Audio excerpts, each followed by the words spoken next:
Hello, welcome. Let's try to solve another Leetcode problem, 285, Inorder Successor in BST. So this BST means binary search tree, and this is a very famous problem, I believe. Given the root of a binary search tree and a node P in it, return the inorder successor of that node in the BST. So we need to understand what is the inorder successor of a node inside a BST. So yeah, if the given node has no inorder successor in the tree, we're going to return a node. So currently we need to understand what is inorder successor. Actually, this successor just means inorder successor. So the successor of a node P is the node with the smallest k greater than p dot val. So for example, so this is a node, so this P is just a node. As you can see from here, this is just a tree node. So P dot val, so for the value, it is 1. So the inorder successor of this node, so it is the first node greater, or it is the smaller, or it is the smallest node, so whose value is greater than P dot value. So what's the meaning of this? So for example, we have this node of 1. So what is the next node which the value of the node is bigger than 1? Of course, it is a 2, so we're going to return a 2. Yeah. So we need to understand what is the meaning of a successor. So for this node, so the next one is the successor. This is just the meaning. If we have a value for this node 1, so the next node going to be 2. So 2 is a successor. Yeah, if the next node bigger than 2, it's going to be 3. So 3 is a successor of node 2. So this is going to be the meaning. Yeah, so in this way, we should know that it is a tree traversal problem. If we can traverse the tree, and then we're going to find the value. Yeah, if we use the value, I think it is still okay. If we use a lookup table, so the value, so this 2, so for example, means the node of 2. Yeah. And 3 means the lookup table, so the k of 3 looks for the node of 3. That is also okay, but that is not necessary.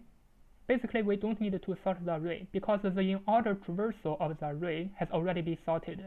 So for this structure 1, 2, 3, so what is the inorder traversal? So it is the first left side, it is the node 1, and then it is the node 2, and then it is node 3. So if we want to calculate the inorder successor of this node 1, so what's going to be the next value? It's going to be this. What is the next node? It's going to be this node 2. We don't even to calculate the value. Or we can use another way. We will not use inorder traversal. We're going to use other traversals, or we're going to use the BFS. Just we need to prepare a dictionary like this. So 2 to the node of 2, 3 to the node of 3, or maybe 1 to the node of 1. Or after that, we're going to sort the array in increasing order. So it's going to be like this. So 1 to node 1, 2 to node 2. Yeah. So after sorting, we're going to check the value of each array for the array. So if the first index, for example, the k is 1, yeah, so if the k is 1, so definitely we know it should be the next index. It's going to be the value of yeah, it's going to be the next value. It's going to be the node 2. Yeah, because this array has already been sorted. We just need to take out the node. That is also possible, but we don't need to do that. We just need to use an inorder traversal. And then if we find this node, we just need to return the next node of this node, because inside an array we can use the index to find the next node. Yeah. Now let's just try to solve it. So we're going to use a DFS. We are given the root node, so this is going to be easier because this is the inorder successor in binary tree 1. If we are going to solve the next problem, inorder successor in binary search tree 2, maybe we need yeah, we are not giving the root node, and we are also giving a parent. But this problem is different. This is going to be easier. Yeah, because the root node is given, so inside we're going to use a node, and I'm going to use a result array. So I'm going to check the node. Yeah, because it is the inorder traversal, so I'm going to first go to the left side. So this is just like a template. So go to the left side, and the result is just an array. So here we're gonna prepare this result, and the result should append the value. So I don't need to append the value, I just need to append the node, because if it is in order traversal for a boundary search tree, it has already been sorted.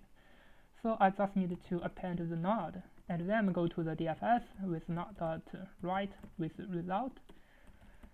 So I can return the result, so after traversing. So what I need to do, I need to prepare a result array. So it's going to be the DFS with the root value, and I'm going to prepare an empty array. So after that, I'm going to have a result array. So inside of the result array, it will be something, for this example, it will be something like node 1, node 2, and node 3. So the next step, I'm going to look through the array. If I find a node, if it is not the last one, if I find a node, definitely I can find the next, because this is an array. This is a result array. Yeah. Now I'm going to loop through it. Yeah, because definitely I'm not sure if it exists or not, because if it does not exist, I'm going to return a null. It is here. Yeah. So let me prepare the length of the result array. It's going to be n, and then for I in raise, because I'm not going to check the last one, so it's going to be in raise n minus 1. Yeah. So if result I equal to this node p, yeah, definitely I can find the next, because here is coming from I to n minus 1. Actually, it is n minus 2. Yeah, because the last node is n minus 1. So this means I can find the result. It's going to be the result I plus 1. Yeah, because inside of the result array, it is a node. If I didn't find it, I'm going to return a none. So this is going to be the entire code. This is just in order traversal. After that, it's going to be really easy. Yeah, now let me run it to check. As you can see, it works. Now let me submit it to check if it can pass all the testing cases. As you can see, it passed. And the time complexity is ON, and the space complexity is also ON, because we prepared a result array. N is the number of the node. For traversing of a boundary search tree, it is ON time, and the space here is also ON, and here is also ON. So that is why the time complexity and space complexity is both ON. Thank you for watching. See you next time.